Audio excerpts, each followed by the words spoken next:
بسم اللہ الرحمن الرحیم۔ السلام علیکم۔ یوں کہو اہل خان، کیا تم ان لوگوں کے ہاتھوں سلطان محمود کو نہیں مروا سکتے؟ اسرائیل نے کہا، لڑائی صرف میدان میں نہیں لڑی جاتی خان محترم، میں محمود کو اس کے سالار ابو القدر سلجوقی سے مرواؤں گا، لیکن ایک بار میدان میں لڑوں گا۔ اگر میں ہار گیا تو ان سلجوقیوں کو استعمال کروں گا جو محمود کی فوج میں ہیں۔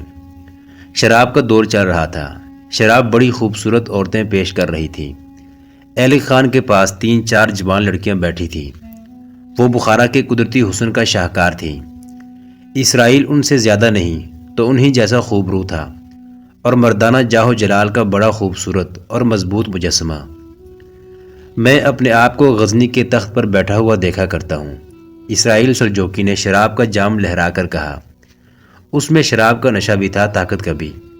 اہل خان نے اسے 2-4 روز کے لیے روک لیا۔ رات چاندنی اور فضا میں پھولوں کی بھینی بھینی مہک تھی۔ اسرائیل اپنے خیمے سے دور ٹہل رہا تھا۔ اس نے محسوس کیا کہ وہ اکیلا نہیں۔ اس نے اپنے خنجر پر ہاتھ رکھا اور رک کر ادھر ادھر دیکھا۔ ایک سایہ درختوں کی چھاؤں میں سے بڑا آ رہا تھا۔ سایہ مرد کا نہیں تھا۔ کون؟ مریم۔ چاندنی میں آ کر یہ نسوانی حسن کا متحرک مجسمہ بن گیا۔ اس نے کہا، اہل خان کی بھتیجی ہوں۔ اسرائیل نے اسے قریب ہو کر غور سے دیکھتے ہوئے کہا، کل تم بھی اہل خان کے پاس بیٹھی ہوئی تھی، یہاں کیوں آئی ہو؟ یہ بھی کوئی پوچھنے والی بات ہے، مریم نے کہا، لیکن اس سے پہلے کہ آپ کچھ اور سمجھ لیں، میں آپ کو بتا دوں کہ میں آپ کی وجاہت اور مردانہ حسن اور جسم سے متاثر ہو کر نہیں آئی۔ مجھے آپ کے عزم نے متاثر کیا ہے۔ خیال رکھیں، میں کنواری ہوں اور میں اہل خانیوں کی عزت ہوں، مگر یہ عزت مجھے خطرے میں نظر آ رہی ہے۔ چچا اہل خان دل چھوڑ بیٹھے ہیں، یہ میری غیرت کو گوارا نہیں۔ کیا غزنی کا سلطان محمود جن ہے، بھوت ہے، دیو ہے؟ میں اس مرد پر اپنا سب کچھ قربان کر دوں گی جو محمود کی سلطنت کو تباہ کر کے اسے بھٹکنے کے لیے ان پہاڑوں میں چھوڑ دے گا۔ اسرائیل ہنس پڑا اور بولا، شہزادی کو محمود کے ساتھ کیا دشمنی ہے؟ اسرائیل سلجوقی کو محمود سے کیا دشمنی ہے؟ مریم نے کہا، ادھر آئیے، بیٹھ کے باتیں کریں۔ دشمن دشمن ہوتا ہے، کیا اور کیوں کا فیصلہ دشمن کو شکست دے کر کیا جاتا ہے۔ مریم، اسرائیل نے کہا، تمہارا جسم کنوارا ہے، تمہارا دماغ کنوارا نہیں لگتا۔ تم نے بڑی پختہ بات کی ہے۔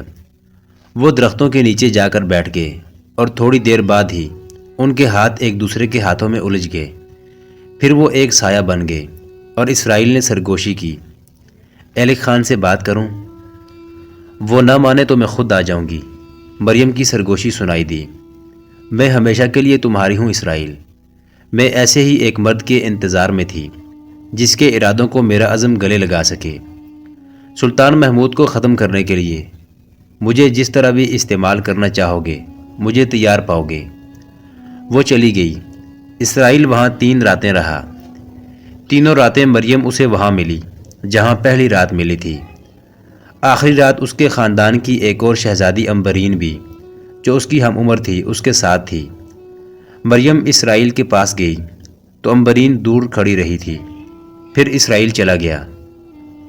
مریم، وہ واپس آئی تو امبرین نے اسے کہا، تمہارا انتخاب اس سے بہتر نہیں ہو سکتا تھا، تمہارا خاوند اسرائیل ہی ہونا چاہیے۔ مگر مریم، اسرائیل کے ساتھ شادی کر کے تم سلطان محمود کے ساتھ دشمنی پکی کر لو گی۔ کیا تم نے سنا نہیں کہ چچا اہل خان کہہ رہے تھے کہ وہ اپنے خاندان کی بیٹیاں محمود کے خاندان میں دے کر اس کے ساتھ صلح کر لیں گے؟ یہ ان کی شکست کی دلیل ہے۔ مریم نے کہا، وہ سلطان محمود سے اس قدر خوفزدہ ہیں کہ اپنی بیٹیاں تک دینے کو تیار ہو گئے ہیں۔ اسرائیل سلطان محمود کے ساتھ کسی قیمت پر صلح نہیں کرے گا اور شکست کھائے گا۔ امبرین نے جھنجھلا کر کہا، اس کا انجام وہی ہوگا جو چچا اہل خان کا ہو رہا ہے، جو سلطان محمود کے ہاتھوں قادر خان کا ہوا تھا، جو خوارزم شاہوں کا ہوا اور جو کرامتیوں کا ہوا ہے۔ اسرائیل ان سب کا انتقام لے گا۔ مریم نے فخر سے کہا، امبرین، تم ایسی باتیں کیوں کیا کرتی ہو جن سے غزنی والوں کی غلامی اور شکست کی بو آتی ہے؟ غزنی والوں کی غلامی نہیں، اسلام کی غلامی کہو۔ عنبرین نے کہا، تم دنیا کی باتیں کرتی ہو، میں اس دنیا کی باتیں کر رہی ہوں جس میں ہمیں مر کر جانا ہے۔ آپس میں لڑ کر ہم نے کیا پایا ہے؟ ہم نے وہ طاقت ضائع کر دی ہے جو اسلام کے دشمنوں کے خلاف استعمال ہونی چاہیے تھی۔ اگر ہم سب نے مل جل کر سلطان محمود کو شکست دے دی تو کامیاب ہم نہیں بلکہ اسلام کے دشمن ہوں گے۔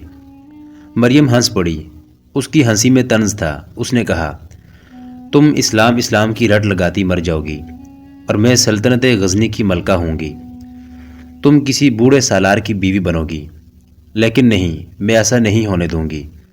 میں تمہاری شادی کسی تم جیسے خوبصورت مرد کے ساتھ کراؤں گی جس کے پاس دولت بھی ہوگی اور جس کا حکم چلے گا، اور اسرائیل سلجوقی بادشاہ ہوگا۔ عنبرین نے طنزیہ کہا، ہاں۔ مریم بولی، وہ ہے ہی بادشاہ، اسے وہ تخت و تاج چاہیے جس پر سلطان محمود بیٹھا ہے۔ تم خواب دیکھ رہی ہو مریم۔ تم ٹھیک کہتی ہو، مریم نے کہا، میں خواب دیکھ رہی ہوں۔ اسرائیل میرے خوابوں کی تعبیر بن کر آیا ہے۔ میں یہ خواب بچپن سے دیکھ رہی ہوں۔ مجھے ملکہ بننا ہے۔ سر پر تاج رکھنے کے لیے میں اپنا سب کچھ قربان کر دوں گی۔ ہاں اسرائیل، اہل خان نے اسرائیل کی درخواست سن کر کہا، مریم کے باپ نے مجھے اجازت دے دی ہے کہ میں مریم کا ہاتھ تمہارے ہاتھ میں دے دوں، لیکن وعدہ کرو کہ تم سلطان محمود سے شکست کا انتقام لوگے۔ مجھے عمر نے اور اپنے دوستوں نے دھوکہ دیا ہے، میں بوڑھا ہو گیا ہوں۔ دوستوں نے میدان جنگ میں ہی ساتھ چھوڑ دیا تھا۔ میں نے تو سوچا تھا کہ سلطان محمود کے ساتھ رشتے ناطے جوڑ کر باقی عمر آرام سے گزاروں گا، لیکن تم امید کی ایک کرن بن کر آئے ہو، تم میری خواہش پوری کر سکو گے۔ مریم کے ساتھ مجھے بہت پیار ہے، اکثر کہا کرتی ہے کہ وہ ملکہ بننے کے لیے پیدا ہوئی ہے، تم اسے ملکہ بنا سکتے ہو۔ میں آپ کی یہ خواہش کہ سلطان محمود کو شکست دی جائے اور مریم کی یہ خواہش کہ وہ ملکہ بنے پوری کروں گا۔ اسرائیل نے کہا، میں ابھی سلطان محمود کے آمنے سامنے نہیں آیا، اگر میں پہلی بار اس کے سامنے جم نہ سکا تو پیچھے ہٹ جاؤں گا، دوسری بار بھی اسے شکست نہ دے سکا تو میں دوسرا حربہ استعمال کروں گا۔ آپ مطمئن رہیں، محمود آپ کی زندگی میں ختم ہوگا، اسے میرے ہاتھوں ختم ہونا ہے۔ اسرائیل سلجوقی نے پرعزم باتوں سے اہل خان کے دل سے شکست کی چوٹ سہلا دی اور وہ مریم کو دلہن بنا کر لے گیا۔ اس کے قبیلے کو پہلے اطلاع مل چکی تھی کہ وہ دلہن لا رہا ہے، اور دلہن کوئی عام قسم کی قبائلی لڑکی نہیں، اہل خان جیسے جنگجو کی بھتیجی ہے۔ اہل خان گو شکست خوردہ تھا، لیکن ان دنوں سلطان محمود کے خلاف لڑنا بہت اعزاز سمجھا جاتا تھا۔ سلطان محمود کو کوئی دل گردے والا ہی للکار سکتا تھا، اس لحاظ سے اہل خان کی بڑی دھوم تھی۔ سلجوقی ہزاروں کی تعداد میں اکٹھے ہو گئے تھے۔ بکرے اور اونٹ اتنے زیادہ ذبح ہوئے کہ کھالوں کی پہاڑی بن گئی اور خون ندی کی طرح بہہ نکلا۔ ساری رات جشن منایا گیا۔ دوسرے دن اسرائیل نے تمام قبیلے کو ایک جگہ اکٹھا کیا اور مریم کے ساتھ بلند جگہ کھڑے ہو کر قبیلے سے خطاب کیا، آج میں تمہیں وہ ملکہ دے رہا ہوں جو محمود کی سلطنت کی اینٹ سے اینٹ بجانے کا عہد کر کے آئی ہے۔ ملکہ مریم جتنی حسین ہے اتنی ہی عزم اور عہد کی پکی ہے۔ سلجوقی شیروں، کیا تمہاری تلواریں غزنی والوں کے خون کی پیاسی نہیں؟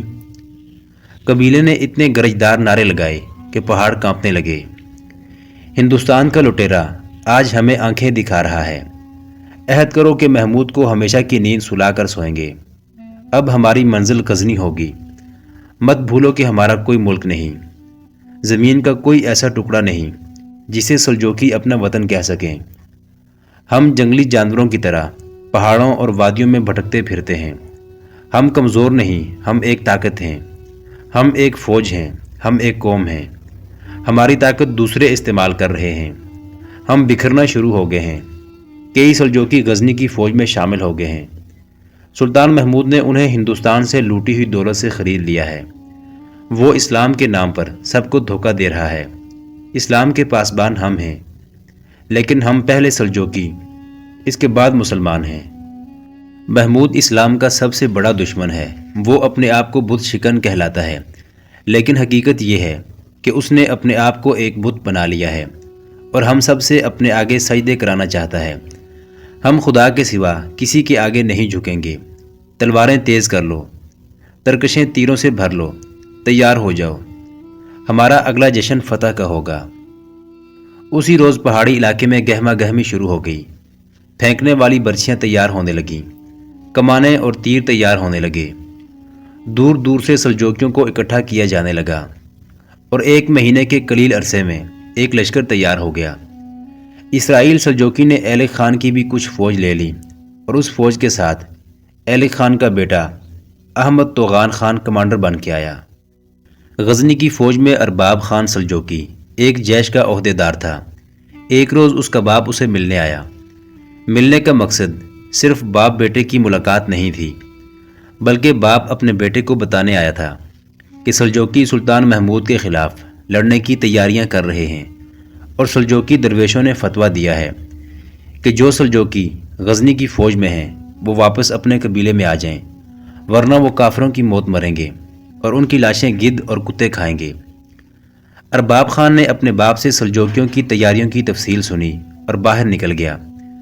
وہ اپنے سالار کے پاس گیا اور اسے بتایا کہ سلجوکی غزنی پر حملے کی تیاریاں کر رہے ہیں، اور یہ اطلاع سلطان تک پہنچنی چاہیے۔ تھوڑی دیر بعد باپ بیٹا سلطان محمود کے سامنے کھڑے تھے۔ میں تمہارے بیٹے کی قدر کرتا ہوں کہ اس نے اپنے باپ کو مجرم بنا کر اپنے سلطان کے سامنے کھڑا کر دیا ہے۔ سلطان محمود نے کہا، میں اسے کیا انعام دوں گا؟ اسے اصل انعام خدا دے گا۔ بوڑھا خوف سے کانپنے لگا۔ اسے بڑی ہی خوفناک سزا نظر آنے لگی تھی۔ جسے روشنی نہ دکھائی گئی ہو اس پر کوئی الزام نہیں کہ وہ راستے سے بھٹک گیا ہے۔ سلطان محمود نے کہا، اب تمہارا بیٹا تمہیں روشنی میں لے آیا ہے۔ مجھے بتاؤ کہ سلجوکی کیسی تیاریاں کر رہے ہیں اور ان کے ارادے کیا ہیں۔ نہیں بتاؤ گے تو میں تمہیں قید نہیں کروں گا۔ تم ہمارے مہمان ہو اور مسلمان ہو، عزت سے رخصت کر دوں گا تاکہ تم جان سکو کہ سچا اسلام کہاں ہے اور خدا کس کے ساتھ ہے۔ کیا تم خدا سے ٹکر لے سکتے ہو؟ بیٹا بھڑک اٹھا اور بولا، گستاخی کی معافی چاہتا ہوں سلطان عالی مقام۔ اگر میرے باپ نے سچ نہ بولا تو میں یہیں اس کا سر کاٹ کر آپ کے قدموں میں رکھ دوں گا۔ تم نے گستاخی میری نہیں کی، اپنے باپ کی ہے۔ سلطان محمود نے گرج کر کہا، اس نے صرف ایک رخ دیکھا ہے، اسے دوسرا رخ بھی دیکھنے دو۔ بوڑھا اتنا متاثر ہوا کہ آگے بڑھ کر سلطان محمود کے آگے 2 زانو ہو گیا۔ اس نے اپنی کمر سے تلوار اتار کر سلطان کے قدموں میں رکھ دی، اور اس نے بتانا شروع کر دیا کہ ان کے سردار اسرائیل نے ایلک خان کی بھتیجی کے ساتھ شادی کر لی ہے، اور ایلک خان کی کچھ فوج کو اپنے ساتھ ملا کر غزنی پر حملے کی تیاری کر رہا ہے۔ سلطان محمود نے اس سے اپنے مطلب کی بہت سی باتیں پوچھیں اور حکم دیا کہ اس بوڑھے کو شاہی مہمان کی حیثیت سے رکھا جائے۔ اسے بھیج کر سلطان نے ارباب خان سلجوکی کو کچھ انعام دیا اور اسے کہا کہ وہ اپنے قبیلے میں اسرائیل کا وفادار بن کر چلا جائے اور وہاں کے حالات دیکھ کر چوری چھپے واپس آ جائے۔ ارباب خان 15-16 دنوں بعد آ گیا اور اس نے سلطان محمود کو سلجوکیوں کی تمام تر جنگی معلومات دے دیں۔ سلطان محمود کی فوج میں 2 کماندار سلجوکی تھے۔ ان کے نائب سالار نے ان کی وفاداری کی بہت تعریف کی۔ سلطان نے دونوں سے کہا کہ وہ اسرائیل سلجوکی کے پاس چلے جائیں اور اس کی رہنمائی کر کے اسے لائیں۔ سلطان نے بہت سی ہدایات دے دی اور اپنے سالاروں کو بلا کر فوج کو بخارا کے پہاڑی علاقے کی سمت کوچ کا حکم دے دیا۔ یہ 1017-18 عیسوی کا واقعہ ہے۔ سلجوکی لشکر نے ترمز کے مقام سے دریائے اوکسس عبور کیا۔ یہ جنگجوؤں کا لشکر تھا اور اپنے آگے سب کچھ بہا لے جانے والے سیلاب کی طرح آ رہا تھا۔ یہ چونکہ قبائلی لوگ تھے، ان کی کوئی باقاعدہ بادشاہی نہیں تھی، اس لیے وہ راستے میں آنے والی بستیوں کو لوٹتے آ رہے تھے۔ انہوں نے کھڑے فصل اپنے مویشیوں کو کھلا دیے۔ ترمز سے تقریباً 60 میل جنوب میں آہنگران کا پہاڑی علاقہ شروع ہو جاتا ہے۔ یہ لشکر ان 2 سلجوکی کمانداروں کی رہنمائی میں آ رہا تھا جنہیں سلطان محمود نے بھیجا تھا۔ انہوں نے اس پہاڑی علاقے میں ایک خاص مقام پر لشکر کو پڑاؤ کرایا۔ انہوں نے اسرائیل سے کہا تھا کہ وہ اسے اس طرف سے لے جا رہے ہیں جدھر غزنی کی فوج نہیں ہے۔ پڑاؤ کیا گیا۔ سفر کا تھکا ہوا لشکر گہری نیند سو گیا۔ آدھی رات کے قریب خیمہ گاہ میں سے ایک مشعل بلند ہوئی اور دائیں بائیں ہلی۔ اس اشارے کے ساتھ ہی یوں شور اٹھا جیسے پہاڑیاں سرک کر آگے بڑھ رہی ہوں اور ان کے پتھر اوپر سے لڑکتے نیچے آ رہے ہوں۔ سلطان محمود کے بھیجے ہوئے دونوں سلجوقی کمانداروں نے سلجوقی لشکر کے سامان کے ڈھیر کو آگ لگا دی اور اس روشنی میں سلجوقیوں پر قیامت ٹوٹ پڑی۔ ان خیموں میں شعلے اٹھنے لگے جن میں سلجوقی گہری نیند سوئے ہوئے تھے۔ غزنی کی فوج کی نفری سلجوقیوں کے مقابلے میں کچھ بھی نہیں تھی، لیکن سوئی ہوئی فوج کو تباہ کرنے کے لیے یہی دو سوار دستے کافی تھے۔ یہ کوئی لڑائی نہیں تھی، یہ سلجوقیوں کا قتل عام تھا۔ ان کے لیے بھاگنے یا کٹ مرنے کے سوا کوئی راستہ نہیں رہ گیا تھا۔ دونوں سلجوقی کمانداروں نے اسرائیل سلجوقی اور احمد توغان خان کو پکڑنے کی بہت کوشش کی، لیکن وہ دونوں حلہ شروع ہوتے ہی نکل گئے تھے۔ صبح جلی اور سلگتی ہوئی خیمہ گاہ میں بکھری ہوئی سلجوقی لاشوں کو دیکھا گیا۔ اسرائیل اور توغان خان کی لاشیں کہیں نظر نہ آئی۔ اسی جگہ جہاں اسرائیل نے اپنے قبیلے سے للکار کر کہا تھا کہ تلواریں تیز کر لو، ترکشیں تیروں سے بھر لو، ہمارا اگلا جشن فتح کا ہوگا، وہیں اسرائیل اپنے خیمے میں لیٹا ہوا تھا۔ مریم نے اپنے ہاتھوں سے اسے شراب کا جام پلایا تھا۔ ان کے پاس ایک درویش صورت آدمی بیٹھا تھا۔ پہلی شکست آخری شکست نہیں ہوا کرتی، درویش کہہ رہا تھا۔ دل برداشتہ نہ ہو اسرائیل، تم بے خبری میں ہارے ہو، آخر فتح تمہاری ہوگی۔ اسرائیل پر خاموشی طاری تھی، وہ جیسے کچھ سن ہی نہیں رہا تھا۔ مریم نے درویش کو اشارہ کیا تو وہ خیمے سے نکل گیا۔ مریم نے اسرائیل پر اپنے حسن و جوانی کا جادو طاری کرنا شروع کر دیا اور اسے وہ عہد یاد دلایا جو اس نے پہلی ملاقات میں کیا تھا۔ اسرائیل کے جسم میں جان واپس آنے لگی۔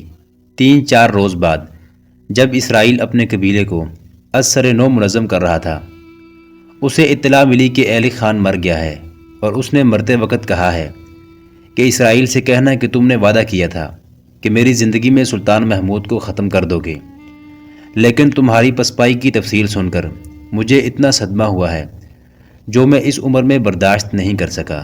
میں اپنے بیٹے احمد توغان خان کو اپنا جانشین مقرر کر کے اس دنیا سے نامراد جا رہا ہوں۔ تم اپنا عہد پورا کرنا، ورنہ میری روح بدروح بن کر تمہیں راتوں کو چین سے سونے بھی نہیں دے گی۔ توغان خان سے دوستی قائم رکھنا، التگین کو بھی ساتھ رکھو۔ تم میں سے کوئی بھی محمود کو اکیلے شکست نہیں دے سکتا۔ میں التگین کو تمہارے پاس بھیج رہا ہوں۔ ایلک خان نے پیغام التگین کے ہاتھ بھیجا تھا۔ اس نے کہا تھا، التگین کے ساتھ 2 لڑکیاں تمہارے پاس آ رہی ہیں۔ مریم انہیں اچھی طرح جانتی ہے۔ مرنے سے پہلے تمہیں ایک طریقہ بتاتا ہوں۔ تم نے کہا تھا کہ سلطان محمود کو شکست نہ دے سکے تو اسے کسی اور طریقے سے مارو گے۔ ان 2 لڑکیوں کو استعمال کرو، بڑی تیز اور ہوشیار لڑکیاں ہیں۔ سلطان محمود کی فوج میں چند ایک کماندار سلجوقی ہیں۔ ان لڑکیوں کو انہیں پھانسنے کے لیے غزنی بھیجو۔ یہ سلجوقی کمانداروں کے ساتھ شادی کر لیں گی، لیکن درِ پردہ دوسرے سلجوقیوں کو جو محمود کی فوج میں ہیں اپنے جال میں پھانستی رہیں گی۔ انہیں باہر کے ایک آدمی نے تربیت دی ہے۔ تمہارا نام بھی اسرائیل ہے، لیکن وہ آدمی بنی اسرائیل ہے۔ اس سے تمہیں شک نہ ہو کہ وہ یہودی ہے تو ہمیں نقصان پہنچائے گا۔ اس کا ہدف سلطان محمود ہے۔ اس نے وعدہ کیا تھا کہ سلطان کی فوج کے سلجوقیوں کو خریدنے کی ضرورت پڑی تو وہ نقد مدد بھی دے گا۔ اس مہم میں تم خرچ کرنے سے نہ ڈرنا۔ احمد توغان خان تمہیں مالی امداد دے گا۔ اسرائیل نے دونوں لڑکیوں کو دیکھا تو اس نے محسوس کیا کہ وہ مریم کے مقابلے میں کچھ بھی نہیں تھی، لیکن خوبصورت تھیں۔ ان لڑکیوں نے جب اسرائیل کے ساتھ باتیں شروع کی اور ناز و انداز دکھائے تو اس کے ذہن سے مریم اترنے لگی۔ ان دونوں میں کچھ اور ہی کشش تھی، کوئی جادو سا تھا جس نے ان لڑکیوں کی شکل و صورت ہی بدل ڈالی تھی۔ اسرائیل یوں اٹھ بیٹھا جیسے اسے نئی توانائی مل گئی ہو۔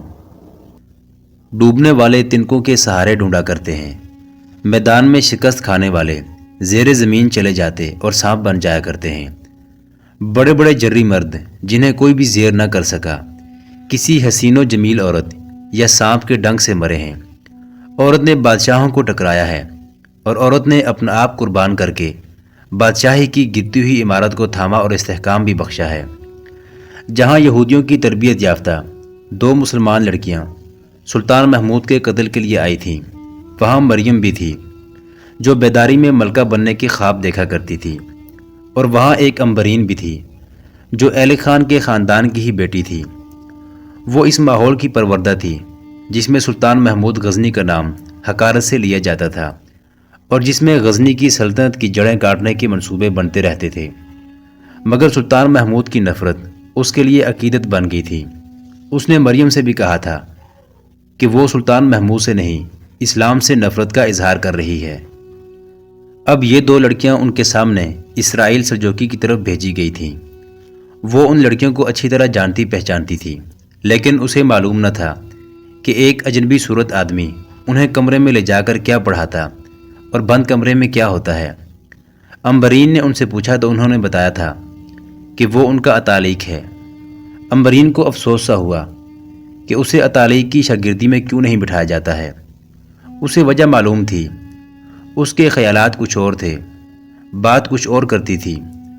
وہ اسلام کی رٹ لگائے رکھتی تھی۔ وہ اس شاہی خاندان کی دوسری لڑکیوں کی طرح شوخیوں میں شب و روز نہیں گزارتی تھی۔ سب کہتے تھے کہ مخبوط الحواس ہے۔ امبرین کو صرف 2 شوق تھے، گھوڑ سواری اور تیر اندازی۔ یہ تو اس دور کا دستور تھا کہ لڑکیاں گھوڑ سواری، شتر سواری اور تیر اندازی سے خوب واقف ہوتی تھیں، لیکن امبرین مردوں کے مقابلے میں گھوڑا دوڑاتی اور دوڑتے گھوڑے سے نشانے پر تیر چلاتی تھی۔ اس کا نشانہ کبھی خطا نہیں ہوا تھا۔ وہ اکثر گھوڑا دوڑاتی جنگل میں دور نکل جایا کرتی تھی۔ سلجوقی نقصان تو بہت اٹھا گئے تھے، ان کے گھوڑے اور اونٹ بھی پیچھے رہ گئے تھے، لیکن سلطان محمود کو معلوم تھا کہ اس قبیلے کی تعداد کم نہیں۔ ایلے خان کی فوج بھی سلجوکیوں کی اتحادی تھی۔ وہ کسی بھی روز سرحدوں پر چھیڑ چھاڑ کر سکتے تھے، ان پر نظر رکھنا ضروری تھا۔ چنانچہ سلطان محمود نے حکم دے دیا تھا کہ اپنی فوج کی گشت سرحدوں سے باہر جتنی دور تک جا سکے چلی جایا کرے۔ عمر یزدانی فوج میں کماندار تھا۔ اس کے ماتحت 3 سرحدی چوکیاں تھیں۔ یہ سرحد اس علاقے سے ملتی جلتی تھی جو ایلے خان کا علاقہ تھا۔ یہ دریائے اوکسیس کے پار کا علاقہ تھا۔ سلطان محمود نے 2 چوکیاں دریا کے پار بنا دی تھیں۔ ان کی نفری کے لیے دریا میں ہر وقت کشتیاں موجود رہتی تھیں۔ عمر یزدانی اس چوکی میں رہتا تھا۔ ایک روز وہ گشتی سنتریوں کو دیکھنے کے لیے چلا گیا کہ وہ کہیں بیٹھ تو نہیں جاتے۔ اس نے دور سے دیکھا کہ گھوڑ سوار سنتری چلے جا رہے تھے۔ وہ انہیں دیکھتا رہا۔ وہ کہیں رکے نہیں اور آگے جا کر جنگل میں غائب ہو گئے۔ ادھر جانا عجیب نہیں تھا۔ عمر یزدانی دوسری طرف نکل گیا۔ وہ کماندار تھا، اس کے پاس کمان اور ترکش نہیں ہونی چاہیے تھی، لیکن گشت پر جاتے وہ کمان اور ترکش ساتھ لے جاتا تھا۔ دشمن کے علاوہ اس علاقے میں ہرن اور خرگوش ہوتے تھے جن کا شکار دلچسپ تھا۔ اس روز اسے دور ہرنوں کا ایک جوڑا نظر آیا۔ عمر یزدانی نے گھوڑے کا رخ ادھر کو کر لیا اور کمان میں تیر ڈال دیا۔ وہ چھپ چھپ کر ذرا چکر کاٹ کے جا رہا تھا کہ ہرنوں کو خبر نہ ہو، لیکن ہرن وہاں سے چل پڑے اور دور ہی دور ہٹتے گئے۔ عمر یزدانی ہرنوں میں ایسا مگن ہوا کہ دیکھ نہ سکا کہ وہ کتنی دور نکل گیا ہے۔ آگے علاقہ چٹانی آ گیا تھا۔ ہرن سرپٹ دوڑ پڑے جیسے ڈر گئے ہوں۔ دور سے دوڑتے گھوڑے کے ٹاپو سنائی دینے لگے جو قریب آ رہے تھے۔ عمر یزدانی رک گیا۔ اسے ایک گھوڑ سوار دکھائی دیا جو سرپٹ دوڑتے گھوڑے سے دائیں اور بائیں تیر چلا رہا تھا۔ گھوڑا ایک طرف مڑ گیا۔ تب عمر یزدانی نے دیکھا کہ گھوڑ سوار عورت ہے اور گھوڑے کے تعاقب میں 4 بھیڑیے ہیں۔ عورت گھوڑے کو دائیں کبھی بائیں کر کے بھیڑیوں پر تیر چلاتی تھی، مگر بھیڑیے اس کی زد میں نہیں آتے تھے۔ اس علاقے کے بھیڑیے بڑے ہی طاقتور اور خونخوار ہوا کرتے تھے۔ گھوڑا بھیڑیوں کے ڈر سے بہت تیز دوڑ رہا تھا۔ اسے آخر تھکنا اور رکنا تھا۔ عورت کے لیے بھیڑیوں کا مقابلہ اور ان سے بچنا ناممکن تھا۔ عمر یزدانی نے کمان میں تیر ڈال رکھا تھا۔ اس کا گھوڑا تازہ دم تھا۔ اس نے گھوڑے کو ایڑ لگائی۔ اعلیٰ نسل کا فوجی گھوڑا ہوا ہو گیا۔ چاروں بھیڑیے اس کے آگے آگے گھوڑ سوار عورت کے پیچھے پیچھے دوڑے جا رہے تھے۔ وہ گھوڑے تک تقریباً پہنچ گئے تھے۔ ایک نے اچھل کر گھوڑے کو پنجہ بھی مار دیا تھا اور ایک گھوڑے کے پہلو میں چلا گیا اور اچھل رہا تھا۔ عمر یزدانی نے تیر نہ چلایا۔ وہ پہلو والے بھیڑیے کے پیچھے گیا اور گھوڑا اس پر چڑھا دیا۔ یہ بھیڑیا گھوڑے تلے کچلا گیا۔